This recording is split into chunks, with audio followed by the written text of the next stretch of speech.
तो दोस्तों सुमितो केमिकल ने अपने क्वार्टर 2 के नंबर को डिस्क्लोज कर दिया है। तो चलिए देखते हैं क्या है क्वार्टर 2 के नंबर्स के अंदर, क्योंकि नंबर्स देखने में तो थोड़े मिक्स लग रहे हैं। कैसे क्या है चलिए देख लेते हैं। तो डाटाबेस के लिए कंपनी को मिलियंस में दिया गया है। मैं आपको क्रोस में कन्वर्ट करके समझाता हूँ कैसे क्या हुआ है। पिछले क्वार्टर में कंपनी का टोटल रेवेन्यू 724 करोड़ के आसपास था, पिछले साल 1120 करोड़ के आसपास, जबकि अभी देखें तो कंपनी के रेवेन्यू गिर के 903 करोड़ के आसपास आपको देखने को मिला है। तो साल दर साल देखें तो साल दर साल कंपनी के रेवेन्यू के अंदर एक अच्छी खासी गिरावट आपको देखने मिली। अप्रोक्सीमेटली बोल सकते हैं आपकी 20% के आसपास की गिरावट है साल दर साल कंपनी के रेवेन्यू के अंदर। वहीं अगर क्वार्टर जाते हैं तो क्वार्टर कंपनी का रेवेन्यू बेहतर देखने को मिल रहा है।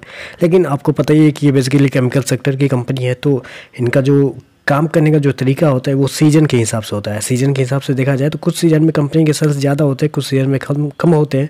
तो इसलिए आपको सालाना बेसिस पे आपको जज करना ज़्यादा बेहतर होगा। सालाना बेसिस पे देखें तो कंपनी का जो रेवेन्यू है वो आपको 20% गिरता हुआ देखने को मिल रहा है। खर्चे की बात कर लेते हैं। पिछले क्वार्टर में 658 करोड़ खर्च किए थे, पिछले साल 859 करोड़ के आसपास, जबकि अभी देखें तो कंपनी के खर्चे 732 करोड़ के आसपास आपको देखने को मिले। तो कंपनी के खर्चे देखें तो खर्चे पे ठीक है, कंपनी के द्वारा कंट्रोल किया गया है। खर्चे कंपनी ज़्यादा नहीं पे कर रही है, लेकिन फिर भी इस पर मैं आपको एक चीज़ हाईलाइट करना चाहूँगा। इस क्वार्टर में कंपनी ने क्या किया है, इस क्वार्टर में कंपनी ने 164 करोड़ रुपये चेंज इन इन्वेंट्री के नाम पे कंपनी ने खर्च किया है। पिछले क्वार्टर में 16 करोड़ का फायदा हुआ था, पिछले साल मात्र 35 करोड़ का कंपनी ने उसके ऊपर खर्च किए थे। तो यहाँ पे कंपनी ने बहुत ज़्यादा खर्च किया है। हालांकि अगले क्वार्टर में कंपनी के प्रॉफिट जो है उसके ऊपर ज़्यादा असर देखने को मिलेगा। हो सकता है अगले क्वार्टर में कंपनी का प्रॉफिट आपको बढ़ता हुआ देखने को मिले।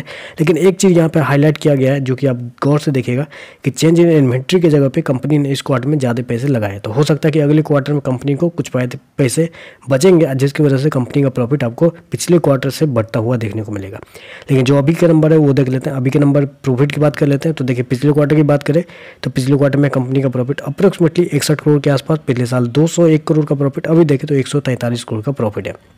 तो साल दर साल देखें तो साल दर साल कंपनी के प्रॉफिट के अंदर भी अप्रोक्सीमेटली 35% के आसपास की गिरावट है। मैंने ऑलरेडी आपको बताया 20% कंपनी का रेवेन्यू गिरता हुआ देखने को मिला है साल दर साल। वहीं देखा प्रॉफिट देखें तो 35% आपको गिरता हुआ देखने को मिला है। वहीं अगर क्वार्टर जाते हैं तो क्वार्टर आपका प्रॉफिट जो है वो आपको लार्ज स्केल बढ़ता हुआ देखने को मिल रहा है। लेकिन मैंने ऑलरेडी आपको बताया कि सीजन के हिसाब से काम करती है, तो आपको सालाना बेसिस पर ज़्यादा देखना चाहिए।